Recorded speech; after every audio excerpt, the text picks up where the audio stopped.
সবাইকে স্বাগত জানাচ্ছি গ্লোবাল ভিউজে। আপনাদের সঙ্গে আছি আমি সুস্মিতা দাস। আজ জানাবো আন্তর্জাতিক গণমাধ্যমে আলোচিত সংবাদ ও বিশ্লেষণ। গাজায় পরাজয়ের লজ্জা ঢাকতে পশ্চিম তীরে যে বর্বরতা শুরু করেছেন নেতানিয়াহু, মাঠের পরিস্থিতি বলছে তাতেও হাঁটতে যাচ্ছেন তিনি। সেখানে কঠোর প্রতিরোধের মুখে পড়েছে দখলদার বাহিনী। ইয়েমেনের হুথি আনসারুল্লাহ হুঁশিয়ারি দিয়েছে, গাজায় চুক্তি লঙ্ঘিত হলে ইসরায়েলে আবার হাইপারসনিক হামলা হবে। এর মধ্যে গাজা নিয়ে মার্কিন প্রেসিডেন্টের অনাকাঙ্ক্ষিত মন্তব্যে প্রতিবাদের ঝড় উঠেছে। এদিকে যুদ্ধ শুরুর পর প্রথমবারের মতো লাখ লাখ ফিলিস্তিনি উত্তর গাজায় নিজেদের বাড়ি ঘরে ফিরেছেন।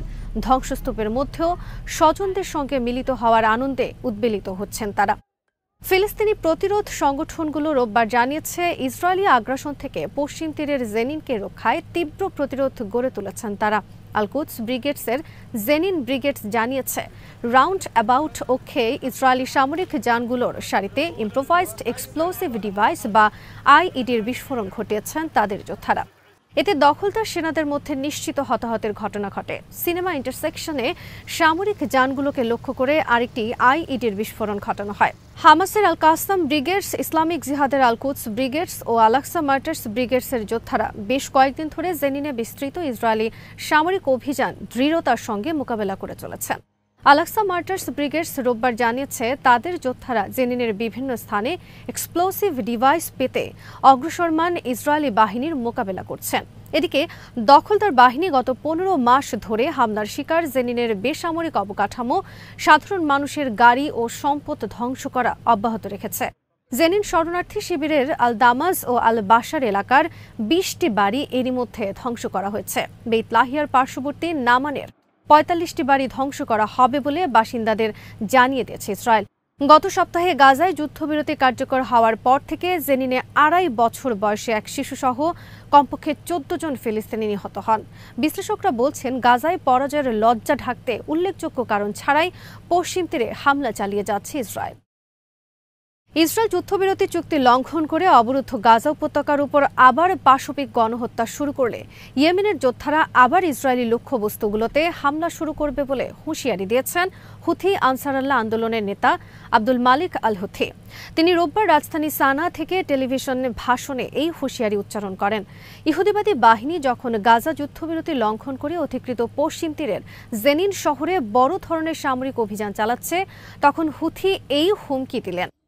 তাছাড়া গাজার নেতজারিম করিডোরে মোতায়েন ইসরায়েলি সেনাদের গুলিতে রোববার 2 গাজাবাসী নিহত হয়েছেন, যা যুদ্ধবিরতি চুক্তির সম্পূর্ণ লঙ্ঘন। হুথি তার ভাষণে বলেন, আমরা গাজায় যুদ্ধবিরতি বাস্তবায়নের বিষয়টি গভীরভাবে পর্যবেক্ষণ করছি এবং জেনিন ও পশ্চিম তীরের পরিস্থিতিও আমাদের নখদর্পণে রয়েছে। তিনি সতর্ক করে দিয়ে বলেন, ইহুদিবাদী সরকার যদি আবার যুদ্ধ শুরু করে তাহলে আমাদের অভিযানগুলো আবার চালু হবে। যুক্তরাষ্ট্র ও ইসরায়েলকে বিশ্বের দেশগুলোর জন্য বিপদের কারণ হিসেবে উল্লেখ করে আব্দুল মালিক আল হুথি বলেন, শত্রুর ষড়যন্ত্রের বিরুদ্ধে সজাগ থাকতে হবে। তিনি ইহুদিবাদী ষড়যন্ত্রকে মুসলিম বিশ্বের জন্য বিপজ্জনক ও ধ্বংসাত্মক হিসেবে তুলে ধরে মার্কিন ও ইসরায়েলি ষড়যন্ত্রের বিরুদ্ধে ঐক্যবদ্ধ থাকতে মুসলিম দেশগুলোর প্রতি আহ্বান জানান। লেবাননের সার্বভৌমত্ব এবং ভৌগোলিক অখণ্ডতা নিয়ে কোনো আপোষ করা হবে না বলে হুঁশিয়ারি দিয়েছেন লেবাননের প্রেসিডেন্ট জোসেফ আউন। ইসরায়েলি বাহিনী দক্ষিণ লেবাননে নিজ নিজ বাড়িঘরে ফেরার চেষ্টা করা বাসিন্দাদের ওপর গুলি চালানোর পর রোববার প্রেসিডেন্ট আউন বলেন, এটি লেবাননের সার্বভৌমত্ব লঙ্ঘন। ভৌগোলিক অখণ্ডতা ও জনগণের অধিকার রক্ষায় আমি এই ইস্যু আন্তর্জাতিক পর্যায়ে নিয়ে যাব। হিজবুল্লাহ এবং ইসরায়েলের মধ্যে সম্পাদিত যুদ্ধবিরতি চুক্তি অনুযায়ী রোববার ভোরে দক্ষিণ লেবানন থেকে সব ইসরায়েলি সেনা সরিয়ে নেওয়ার 60 দিনের সময়সীমা শেষ হয়েছে। তবে যুদ্ধবিরতি চুক্তি লঙ্ঘন করে এখনও দখলকৃত এলাকায় অবস্থান করছে ইহুদিবাদী বাহিনী।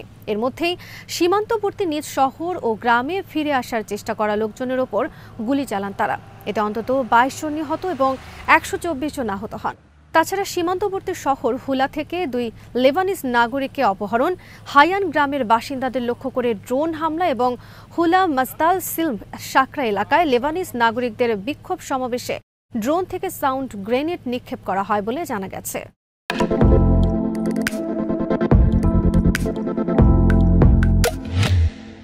এদিকে ইসরায়েল এবং লেবাননের মধ্যে যুদ্ধবিরতির সময়সীমা আগামী 18 ফেব্রুয়ারি পর্যন্ত বাড়ানো হয়েছে। রোববার মার্কিন প্রেসিডেন্টের দপ্তর হোয়াইট হাউস থেকে আনুষ্ঠানিকভাবে এক বিবৃতি প্রকাশের মধ্য দিয়ে এই ঘোষণা দেওয়া হয়। বিবৃতিতে বলা হয়, ইসরায়েল এবং লেবানন আগামী 18 ফেব্রুয়ারি পর্যন্ত যুদ্ধবিরতি কার্যকর রাখতে সম্মত হয়েছে। বিবৃতিতে আরও বলা হয়, 2023 সালের 7 অক্টোবরের পর থেকে লেবাননের যেসব নাগরিককে অপহরণ করা হয়েছে তাদের দেশে ফেরার বিষয়ে লেবানন, ইসরায়েল ও যুক্তরাষ্ট্র আলোচনা করবে। লেবাননের প্রধানমন্ত্রী নাজিব মিকাতি যুদ্ধবিরতির মেয়াদ বাড়ানোর বিষয়টি নিশ্চিত করেছেন। তিনি বলেন, লেবানন এই সিদ্ধান্তের প্রতি সম্মান জানাবে। মার্কিন প্রেসিডেন্ট ডোনাল্ড ট্রাম্প বলেছেন, ইসরায়েলি হামলায় বিধ্বস্ত গাজাকে পরিষ্কার করার জন্য গাজার 23 লাখ ফিলিস্তিনিকে জর্ডান এবং মিশরে স্থানান্তর করার বিষয়টি বিবেচনা করা উচিত। ট্রাম্পের এই মন্তব্য ফিলিস্তিনিদের পাশাপাশি প্রতিবেশী দেশগুলোতে উদ্বেগ সৃষ্টি করেছে। প্রতিরোধ সংগঠনগুলোর তীব্র সমালোচনার মুখে পড়েছে এই মন্তব্য। শনিবার এয়ারফোর্স ওয়ানে সাংবাদিকদের সঙ্গে আলাপকালে ট্রাম্প বলেন, ফিলিস্তিনিদের স্থানান্তরের বিষয়ে তিনি এরই মধ্যে জর্ডানের বাদশাহ আবদুল্লাহর সঙ্গে ফোনে কথা বলেছেন এবং মিশরের প্রেসিডেন্ট আবদেল ফাত্তাহ আল সিসির সঙ্গে কথা বলবেন। জর্ডানের বাদশাহ আবদুল্লাহর সঙ্গে ফোন আলাপ সম্পর্কে ট্রাম্প জানান, আমি তাকে বলেছি, আপনি আরও ফিলিস্তিনের দায়িত্ব নিন, কারণ আমি এখন পুরো গাজা উপত্যকায় ধ্বংসস্তূপ ছাড়া আর কিছুই দেখছি না। তিনি দাবি করেন, মিশর, জর্ডান এবং অন্য আরব দেশগুলো পর্যাপ্ত ফিলিস্তিনি শরণার্থী গ্রহণ করলে পশ্চিম এশিয়ায় শান্তি আসতে পারে। এটা কি স্বল্প না দীর্ঘমেয়াদের জন্য, এমন প্রশ্নের জবাবে ট্রাম্প বলেন, যে কোনোটাই হতে পারে। ফিলিস্তিনি জনগণ, বিশেষ করে গাজাবাসীকে অন্য দেশে স্থানান্তরের প্রস্তাব ট্রাম্প এবং তার দল এর আগেও দিয়েছিল। শপথ গ্রহণের আগে ট্রাম্পের পশ্চিম এশিয়া বিষয়ক দূত স্টিভ উইটকফ বলেছিলেন, ট্রাম্প পুনর্গঠনের সময়কালের জন্য গাজার বাসিন্দাদের ইন্দোনেশিয়া স্থানান্তরের কথা বিবেচনা করছেন। তবে ইন্দোনেশিয়া এই ধারণার নিন্দা জানিয়ে বলেছে, ইন্দোনেশিয়া তার অবস্থানে অটল যে গাজার বাসিন্দাদের স্থানান্তরের যে কোনো প্রচেষ্টা অগ্রহণযোগ্য। বাইডেন প্রশাসনের সময় গাজার জনগণের তথাকথিত স্বেচ্ছা অভিবাসনের ধারণাটি প্রথম প্রচার করেছিলেন অতি ডানপন্থী ইসরায়েলি মন্ত্রীরা। ট্রাম্পের এই পরিকল্পনার নিন্দা জানিয়েছে ফিলিস্তিনের প্রতিরোধ সংগঠন হামাস এবং ইসলামিক জিহাদ। হামাস কর্মকর্তা বাসিম নাইম বলেছেন, ট্রাম্প যদি ভালোর জন্য এমন প্রস্তাব দিয়ে থাকেন তাতেও কোনো লাভ হবে না, কারণ গাজাবাসী তাদের মাতৃভূমি ছাড়বেন না। রোববার তিনি এএফপিকে বলেন, ফিলিস্তিনিরা এই প্রকল্প ব্যর্থ করে দিবেন, যেমন করে তারা দশকের পর দশক ধরে বাস্তুচ্যুতির একই ধরনের প্রকল্পগুলো ব্যর্থ করে দিয়েছেন। ট্রাম্প এই প্রস্তাবের মাধ্যমে যুদ্ধাপরাধে উৎসাহ দিচ্ছেন বলে অভিযোগ করেছে ইসলামিক জিহাদ। সংগঠনটি বলেছে, ইহুদিবাদীদের সবচেয়ে ভয়াবহ এজেন্ডা এবং ফিলিস্তিনি জনগণের অস্তিত্ব, তাদের ইচ্ছা এবং অধিকারকে অস্বীকার করার নীতির ধারাবাহিকতার সঙ্গে ট্রাম্পের বক্তব্য সঙ্গতিপূর্ণ। এই পরিকল্পনা প্রত্যাখ্যানে মিশর এবং জর্ডানের প্রতি আহ্বান জানিয়েছেন তারা। কাতারের জর্জ টাউন বিশ্ববিদ্যালয়ের ইতিহাস বিভাগের সহযোগী অধ্যাপক আবদুল্লাহ আল আরিয়ান আল জাজিরাকে বলেছেন, মার্কিন প্রেসিডেন্টের মন্তব্য গুরুত্ব সহকারে নেওয়া উচিত, কারণ আমরা গত 1.5 বছর ধরে এই দাবি দেখে আসছি। তিনি বলেন, যুদ্ধের সময় ইসরায়েলি কর্মকর্তারা ফিলিস্তিনি ভূখণ্ডে যতটা সম্ভব জাতিগত নিধনের আগাম ইঙ্গিত দিয়েছিলেন। এই পরিকল্পনা একাধিক কারণে ব্যর্থ হয়েছিল, যার মধ্যে একটি হলো আরব নেতারা ফিলিস্তিনি শরণার্থী জনগোষ্ঠী গ্রহণ করতে অস্বীকার করেছিলেন। গাজা থেকে ফিলিস্তিনিদের জাতিগত নিধনের পরিকল্পনা হিসেবে এই পরিকল্পনাকে চিহ্নিত করা হয়েছিল। আল আরিয়ান বলেছেন, ফিলিস্তিনিরা নিজেরাই ট্রাম্পের এই প্রস্তাবনায় আগ্রহী হবেন না। নিজেদের বাড়িঘর ছেড়ে চলে যাওয়ার অর্থ কী এবং ফিলিস্তিনি শরণার্থীদের মর্যাদা গত 70 বছর ধরে কেমন তা তারা খুব ভালো করেই জানেন। খবরে বলা হয়, ট্রাম্পের প্রস্তাব ফিলিস্তিনিদের মধ্যে 1948 সালের নাকবার স্মৃতি আবার উস্কে দিয়েছে। তখন ইসরায়েল রাষ্ট্র প্রতিষ্ঠার সময় 7 লাখ ফিলিস্তিনি তাদের ভূমি থেকে বিতাড়িত হয়েছিলেন। অনেকে জর্ডান, সিরিয়া ও লেবাননের শরণার্থী শিবিরে আশ্রয় নেন। গাজার বহু ফিলিস্তিনি মনে করেন, তারা যদি এই অঞ্চল ছাড়েন তবে তা 1948 সালের পুনরাবৃত্তি ঘটাবে। ট্রাম্পের বক্তব্যের পর রোববার জর্ডানের পররাষ্ট্রমন্ত্রী আইমান সাফাদি বলেন, আমরা নতুন করে বাস্তুচ্যুত ফিলিস্তিনিদের গ্রহণ করতে অস্বীকার করছি এবং আমাদের এই সিদ্ধান্ত দৃঢ়। এতে কোনো নড়চড় হবে না।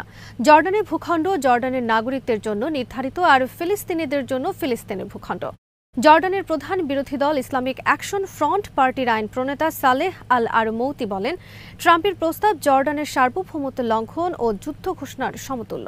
তিনি জানান, জর্ডানের রাজা দ্বিতীয় আবদুল্লাহ এরই মধ্যে জেরুজালেমের ইহুদিকরণ, ফিলিস্তিনিদের বাস্তুচ্যুতি ও ফিলিস্তিনিদের জন্য বিকল্প বাসস্থান তৈরির উদ্যোগকে রেডলাইন বা বাস্তবায়নযোগ্য নয় বলে আখ্যা দিয়েছেন। মিশর এর আগে ফিলিস্তিনিদের জোর করে সিনাই মরুভূমিতে পাঠিয়ে দেওয়ার যে কোনো উদ্যোগের বিরুদ্ধে হুঁশিয়ারি দিয়েছিল। রোববার আবারও ফিলিস্তিনিদের অধিকার ক্ষুণ্ণ করার স্বল্প বা দীর্ঘমেয়াদী এই উদ্যোগ নাকচ করেছে কায়রো। ফিলিস্তিনি প্রেসিডেন্ট মাহমুদ আব্বাস রোববার গাজার জনগণকে স্থানান্তরিত করার যে কোনো প্রকল্পের নিন্দা জানিয়ে তা দৃঢ়ভাবে প্রত্যাখ্যান করেছেন। তার কার্যালয় থেকে দেওয়া এক বিবৃতিতে বলা হয়, ফিলিস্তিনি জনগণ তাদের ভূমি এবং পবিত্র স্থানগুলো ছেড়ে কোথাও যাবেন না। ইসরায়েলের প্রধানমন্ত্রী বেঞ্জামিন নেতানিয়াহু বলেছেন, চলতি সপ্তাহে আলোচিত আরবিল ইয়াহুদ সহ আরও 6 বন্দীকে মুক্তি দেবে হামাস। হামাসের সঙ্গে আলোচনার পর রোববার রাতে নেতানিয়াহুর কার্যালয়ের এক বিবৃতিতে বলা হয়, এই 6 বন্দীর মধ্যে 3 জনকে বৃহস্পতিবার মুক্তি দেওয়া হবে আর বাকি 3 জনকে মুক্তি দেওয়া হবে শনিবার। এতে বলা হয়, গাজায় থাকা সব বন্দীকে জীবিত বা মৃত ফেরত আনার জন্য ইসরায়েল সরকার কাজ চালিয়ে যাবে। বাস্তুচ্যুত ফিলিস্তিনিদের সোমবার থেকে উত্তর গাজায় ফেরার অনুমতি দেওয়া হবে বলে বিবৃতিতে উল্লেখ করা হয়।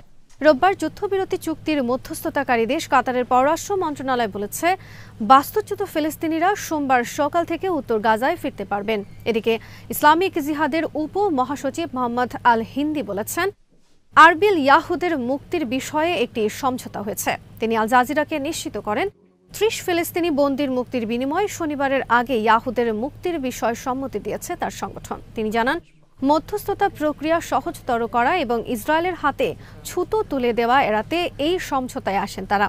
তিনি ইয়াহুদের মুক্তি না হওয়ার ছুতোয় বাস্তুচ্যুত ফিলিস্তিনিদের উত্তর গাজায় ফিরতে বাধা দেওয়ার ইসরায়েলের সমালোচনা করেন।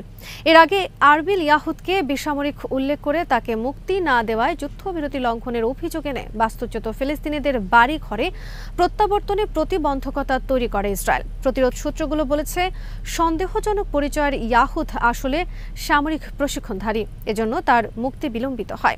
এই ঘটনাকে কেন্দ্র করে পুরো যুদ্ধবিরতি প্রক্রিয়াকে ঝুঁকিতে ফেলতে চেয়েছিলেন নেতানিয়াহু।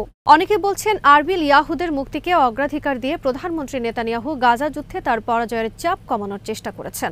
আল জাজিরা বলেছে, যুদ্ধ শুরু হওয়ার পর প্রথমবারের মতো লাখ লাখ বাস্তুচ্যুত ফিলিস্তিনি সোমবার উত্তর গাজায় নিজেদের ঘরবাড়িতে প্রত্যাবর্তন করেন।